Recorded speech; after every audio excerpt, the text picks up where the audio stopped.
Llaca, a senior high school teacher in Lanao del Norte National Comprehensive High School. In my first video, I presented on finding the solution set in the systems of linear equations using substitution method, and I give only 3 equations and 3 unknowns. But now, quite interesting because we are now solving the solution set in the systems of linear equations using reduced row echelon form. And at this time, 4 equations and 4 unknowns. For example, find the solution set using reduced row echelon form. So there are 4 equations and 4 unknowns. To solve these equations, write first the augmented matrix. So the augmented matrix, like this one. So in the first equation, you are going to write the coefficients of the variables. So we have, so the first equation we have 2.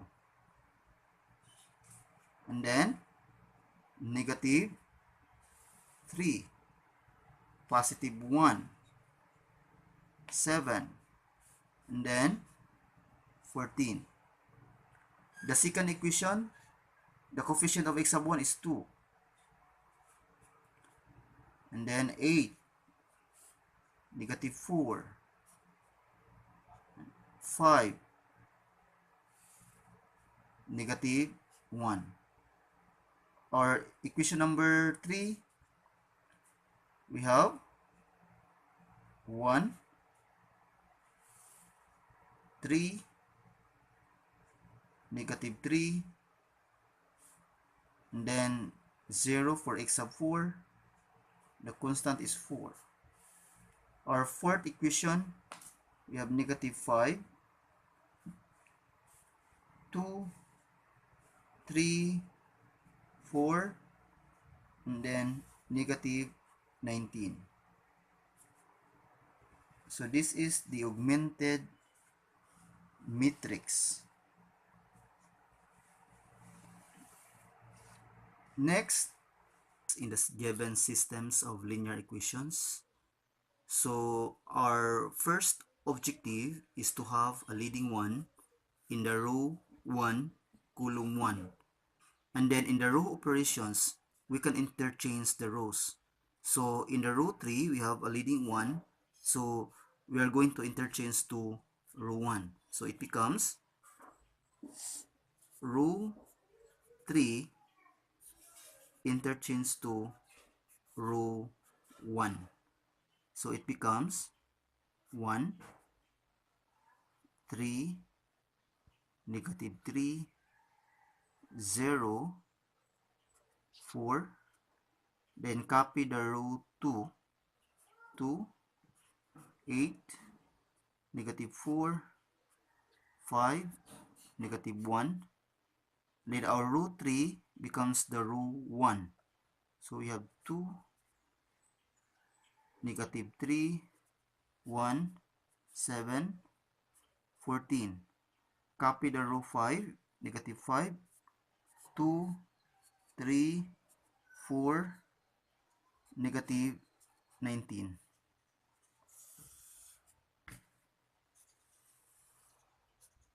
In the row 1, column 1. So copy the remaining coefficients, 3, negative 3, 0, and 4. And then to make it 0, in the row 2, column 1, we are going to multiply by negative 2 to the row 1 plus the row 2. It becomes our new row 2. Negative 2 times 1, negative 2, plus 2, 0. Negative 2 times negative 3, negative 6, plus 8, positive 2. Negative 2 times negative 3, positive 6, plus negative 4, positive 2. Negative 2 times 0, 0 plus 5, 5. Negative 2 times 4, negative 8, plus negative 1, negative 9.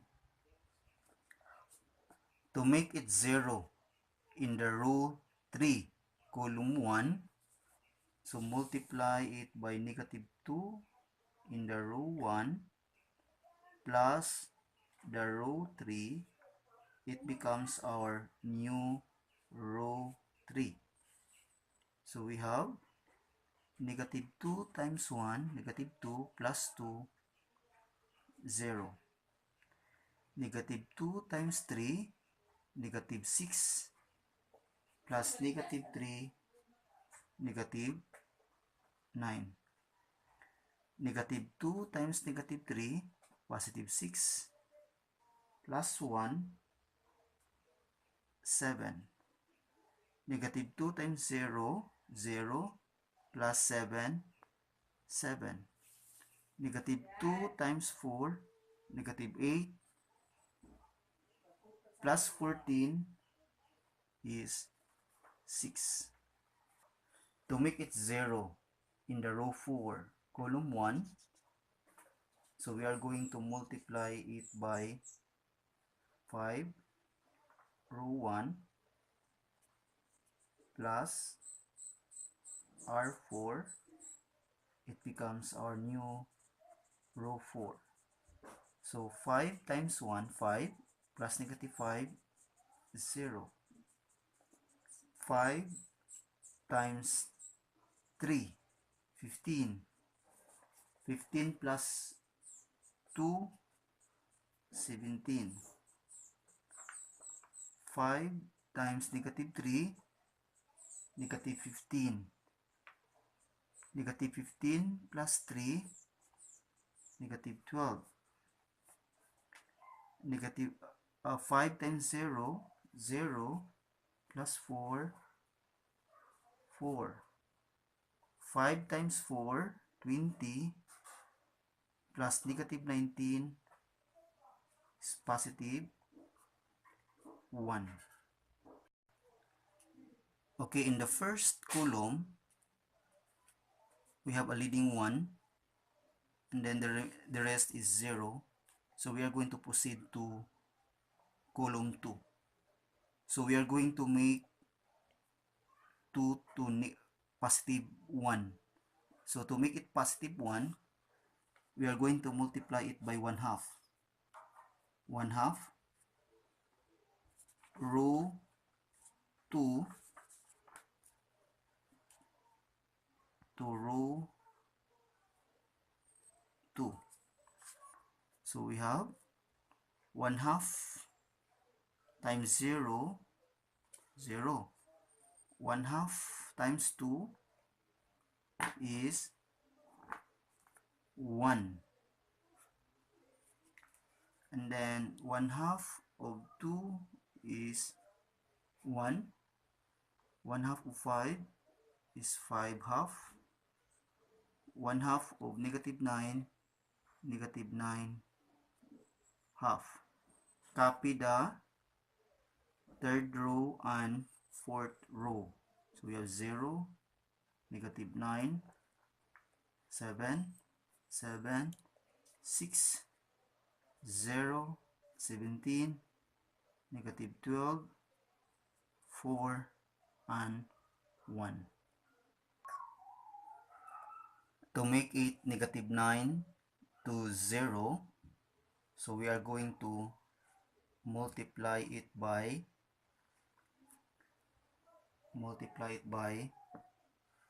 9 row 2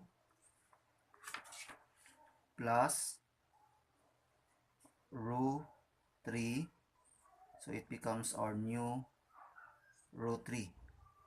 So 9 times 0 plus 0, 0. 9 times 9 times 1, positive 9, plus negative 9, 0. 9 times 1, 9, plus 7, 16. 9 times 5 half. 9 times 5 half is 45. 9 times 5 half is 45 half. Plus 7 is equal to 59 half.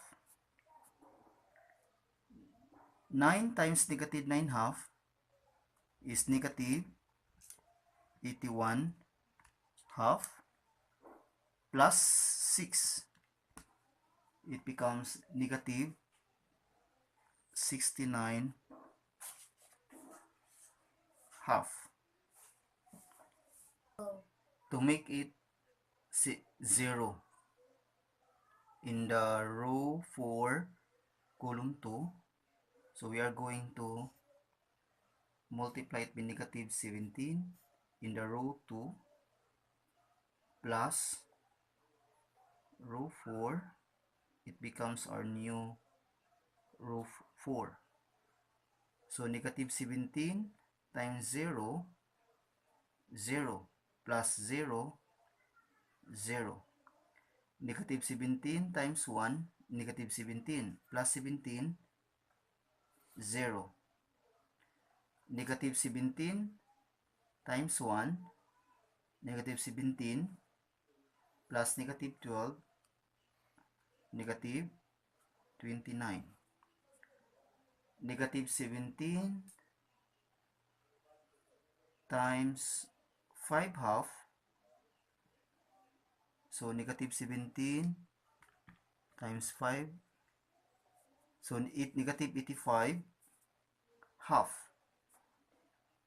so negative 85 half, plus 4 equals to negative 77 over 2. Negative 17 times negative 9 half, so 17 times 9 is 153 half. 153 half plus 6, plus 1. Plus 1 is equal to 155 half. Column 1. So in the column 1, we have already a leading 1. So we are going to proceed to column 2. We are going to make 3 to 0. So to make this one, we are going to multiply negative 3 R2 plus R1. So negative 3 R2 plus R1. So we have negative 3 times 0, 0, plus 1, it should be 1. 1. And then negative 3 times 1, negative 3 plus 3, 0. Negative 3 times 1, negative 3 plus negative 3, negative 6. Negative 3 times 5 half, negative 15 half, plus 0, so still negative 15 half. Negative 3 times negative 9 half, positive 27 half. And then 27 half plus 435 over 2. Then copy the second column or second row.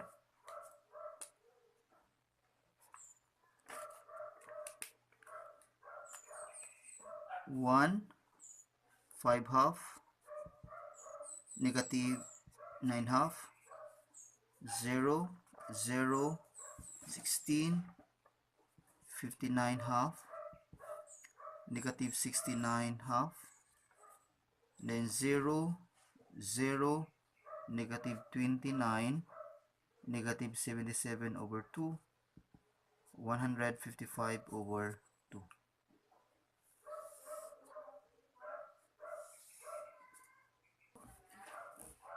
Okay, we are through with column 1 and column 2. Let us proceed to column 3. So, the 16 here, we are going to make this 1. So, to make it 1, we are going to multiply it by 1 over 16, row 3, to make it a new row 3. So, we have copy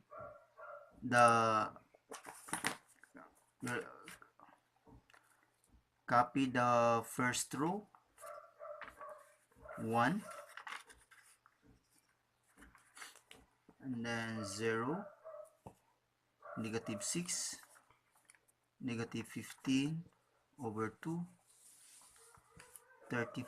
35 over 2, and then 0, 1, 1, 5 half, negative 9 over 2. And then in the row 3, to make it 16 to 1, we are going to multiply it 1 over 16, row 3, to form the new row 3.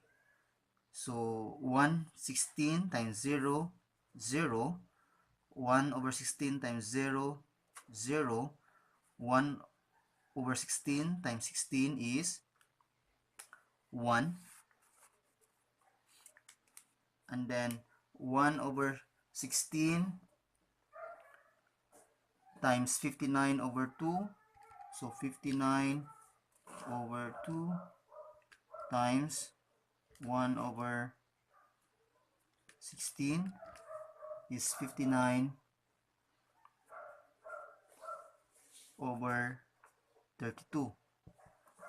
Then 1 over 16 times negative 69 over 2, 69 over 2 times 1 over 16, we have negative 69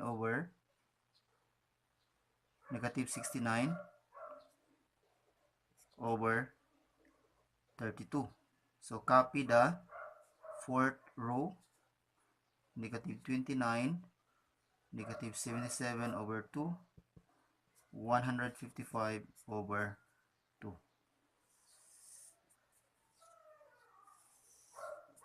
Column 3, so we have here negative 6. So we are going to make this one to 0. So to make it 0, we are going to multiply 6 in the row 3 plus row 1 to form a new row 1. So it becomes 6 row 3 plus row 1 to form a new row 1. So we have 6 times 0, 0 plus 1 is we have 1. Then 6 times 0, 0 plus 0, 0. Then 6 times 1, 6 plus negative 6, 0. 6 times 6 times 59 over 32. So 6 times 59. 354 over 32 minus 15 half. So the answer is 57 over 16. Then 6 times negative 69 over 32. So negative 69 times 6, 32. Negative 414 over 32. And then plus 35 over 2. Plus 35 over 2. So the answer is 73 over 16. Okay, we are through with the row column 1, column 2. Okay, let us proceed to column 3. So we are going to make this 0. So to make it 0, we are going to multiply negative 1 to row 3, then plus row 2 to form a new row 2. So we have negative 1 row 3 plus R2 to form new row 2. So we have 0,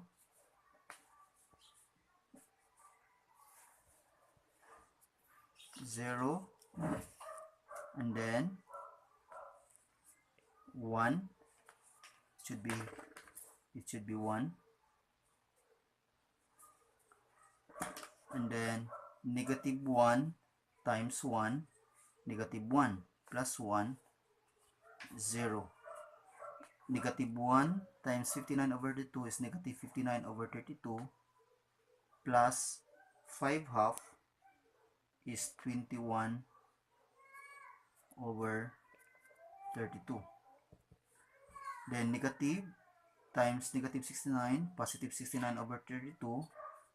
So 69 over 32 minus 9 over 2 is negative 75 over 32.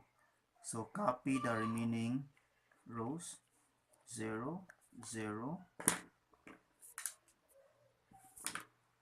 1, it should be 1, 59 over 32, negative 69 over 32.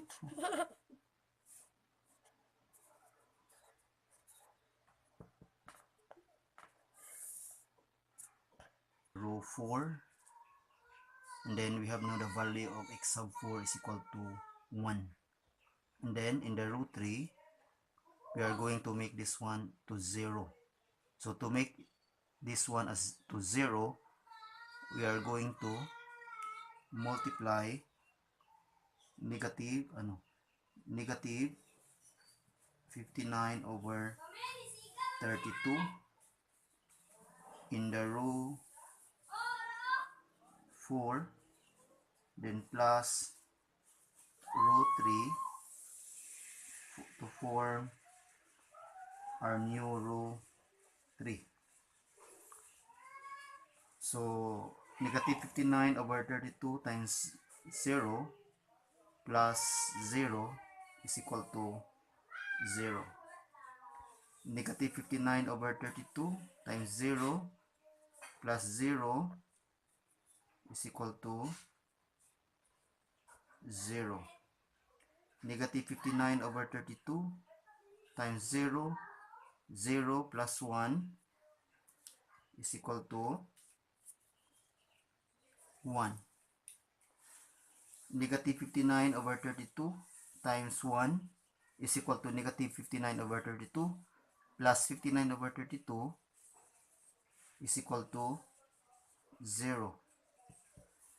And then negative 59 over 32 times 1, negative 59 over 32 plus negative 69 over 32.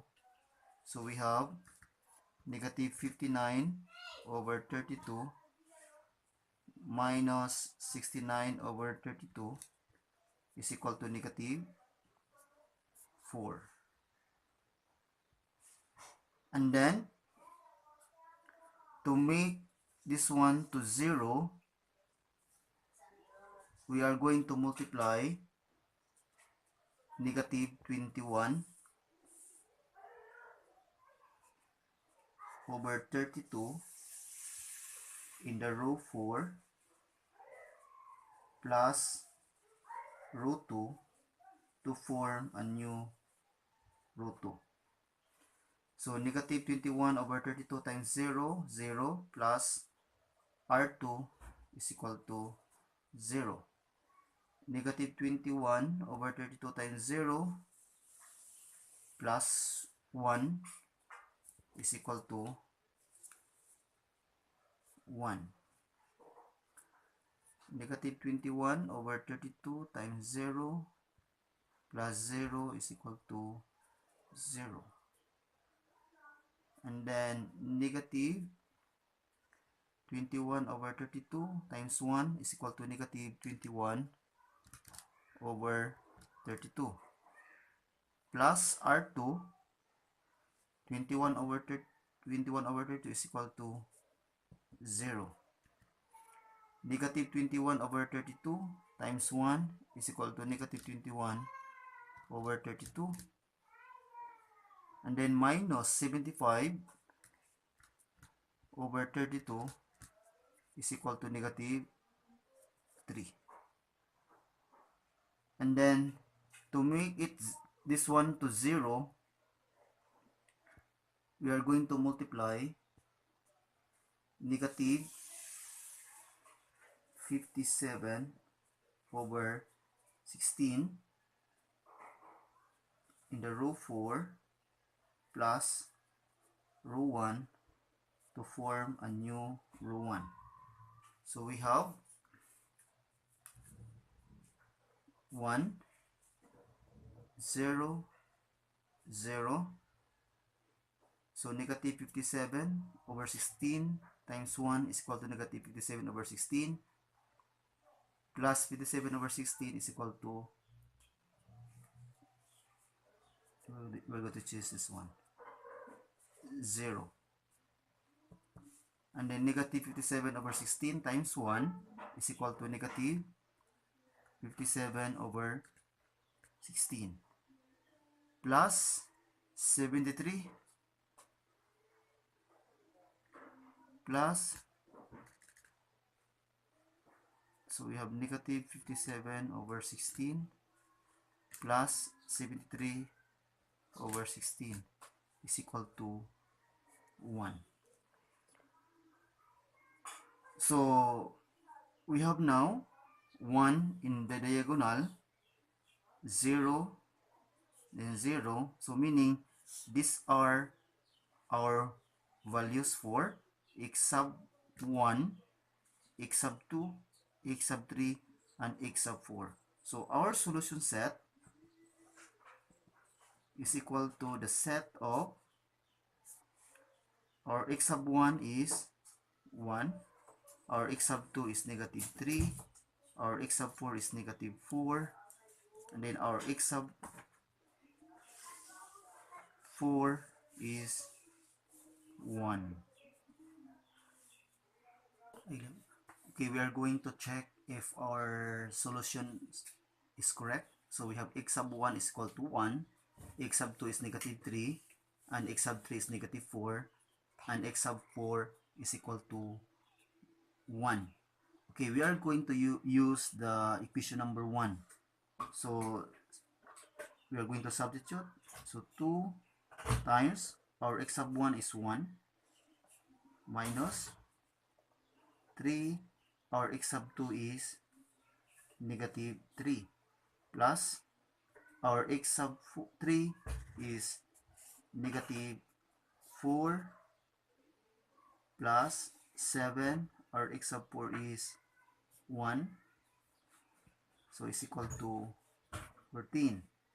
2 times 1, 2, negative 3 times negative 3 plus 9 minus 4 plus 7 is equal to 14. So 2 plus 9, 11. minus 4 plus 7, and then 11 minus 4